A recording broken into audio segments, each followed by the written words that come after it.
Wilt.ats returns to comic books in November with an all-new series from DC Comics.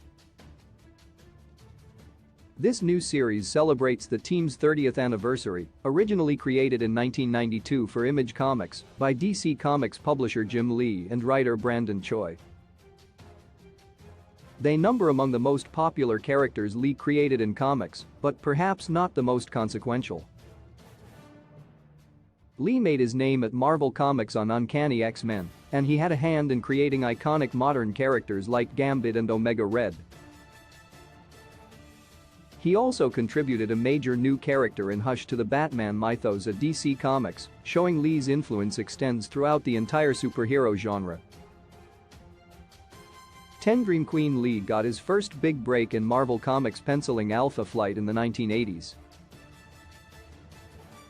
He co-created Dream Queen in Alpha Flight number 57, giving her a visually distinctive look that would become emblematic of his later work.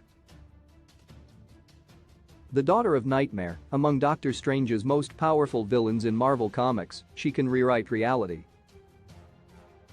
Though Nightmare himself remains on the sidelines in the MCU, Dream Queen stands an equal chance of appearing thanks to her connection to him, as well as Alpha Flight, part of the broader X-Men universe in the comics.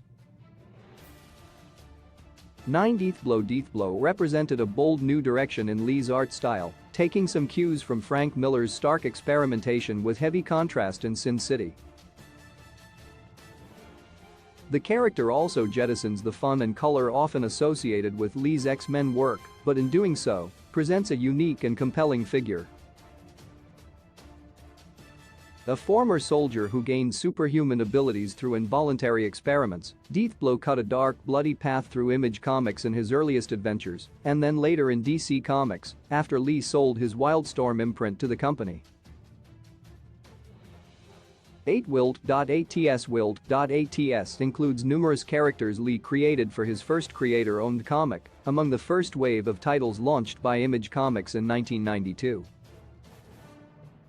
Lee's iconic sense for design generated many memorable characters including Warblade and Spartan, along with a complex mythology involving the Cherubim and Demonites. Lee's creations embody a 1990s aesthetic in their look, but many endure into the present day, now formally part of the DC universe, thanks to the New 52 reboot in 2011, which integrated the two different continuities. 7 Grifter. Some Wilt.ats characters stand out from others, and Grifter certainly does. This mercenary and Kota warrior distinguished himself from his first appearance in the comics with his unusual face mask. His look remains largely unchanged today, and he, more than other characters from the team, has played a consistent role in DC Comics. Grifter's mysterious background as a soldier for hire slots in nicely with other established DC characters like Deathstroke, who along with Grifter numbers among the best martial artists in DC Comics. 6. The Acolytes. The Acolytes first appeared in X-Men number 1 from 1992 and played a key role in many X-Men stories from the era. Their blind devotion to Magneto, among the best X-Men villains ever, made them far more myopic and zealous than the Brotherhood of Evil Mutants, who they ostensibly replaced. Lee co-created the Acolytes with legendary writer Chris Claremont, and some members remain important figures in X-Men lore today. Exodus serves on the Quiet Council on Krakoa and holds a powerful position within the New Mutant Order. 5. Omega Red. Lee introduced another key 1990s X-Men villain in X-Men number 4. Omega Red made an instant impression with a unique visual appearance, dominated by his trademark white tentacles.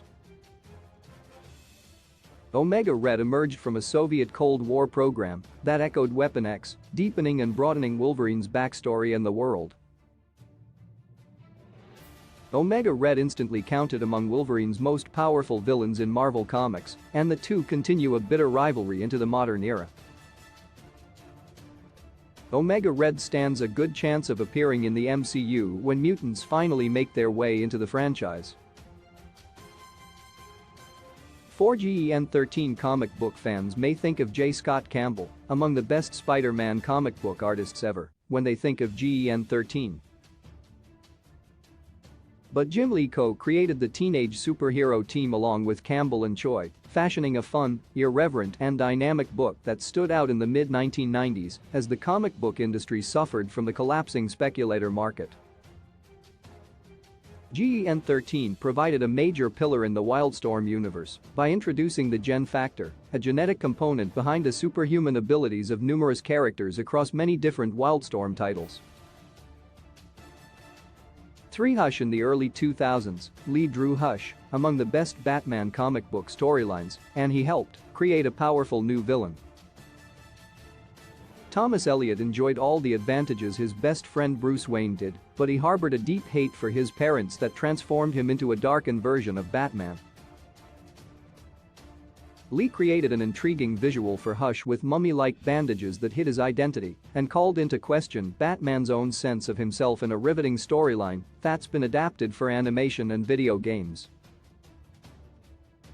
2. Zealot made an instant impression in 1992 when she debuted across a dramatic vertical two-page splash in Wildcats #1. Her distinctive white hair and red costume made for a strong combination that remains an essential part of her style in DC Comics 30 years later, but her character plays as much a part in what makes her intriguing. Zealot features a complex backstory that involves ancient human history and dark magic and weaves in and out of DC Comics lore, making her among the most compelling Wilk. ATS and heroes in the DC Universe. 1. Gambit. Jim Lee made an instant splash when he took over art duties on Uncanny X-Men in the late 1980s.